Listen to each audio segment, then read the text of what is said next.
Generally, with these BBC interviews, it's a chance for smaller parties, those that may not have the same support base as Labour or the Conservatives, to put their points across and for their leaders to establish a connection with the public and prove who they are and what they stand for.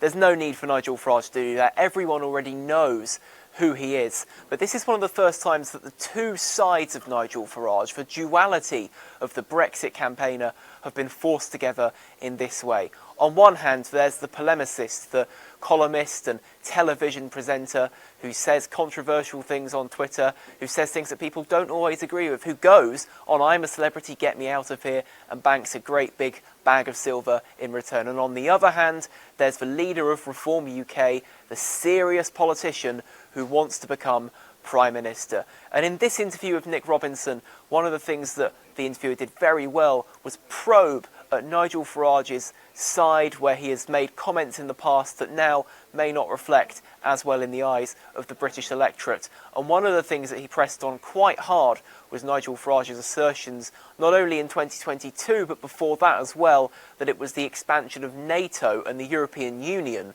that prompted Vladimir Putin to send troops into Ukraine. And Nigel Farage stood by that. He said it was the expansion of NATO, it was the EU that provoked the Russian tyrant into starting that war in Ukraine. And he said that he'd been warning of it effectively since the 1990s, and for the last 10 years has said that there is going to be a war in Ukraine.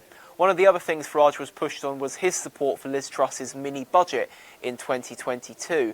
Nigel Farage said at the time, when remember, he wasn't in politics as a frontline figure, he was a commentator shooting in from the outside. He said it was the best Conservative budget since the 1980s. Well, we know what happened after the mini-budget launched, and we know the impact that it continues to have on the Conservative vote share today.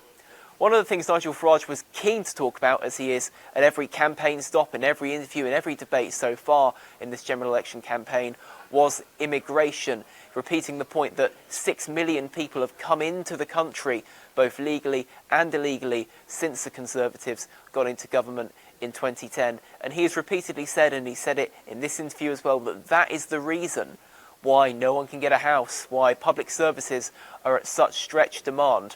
And that's the reason that he feels that, in his words, there's something happening out there. That's why the vote share for reform in some of these polls is now exceeding the Conservatives. That's why Nigel Farage has been hotly tipped to win his seat in Clacton in Essex, but also for reform to pick up 6 or 7 others at least around the country. And if you put those figures to Nigel Farage, as Nick Robinson did in this interview, well, he'll tell you that they're actually a low ball estimate. For the first time, he used the words significant number of seats. He feels that if the conditions are right, if people get into the voting booths and put their slips in the ballot box with enough reform ticks in them, that for the first time he won't just be winning a small number of seats or even just 1 seat in Clacton, he could win a significant number of seats. And as he said, that could make him the official opposition to Labour, he believes at least. And he says that the choice people have at this election, because Labour, in his words, have already won, and it's about the size of Keir Starmer's majority, is who Conservative voters, or rather right-wing voters, want as the opposition leader to provide some sort of pushback to Sir Keir Starmer. Nigel Farage's case is that the only person who can do that is him.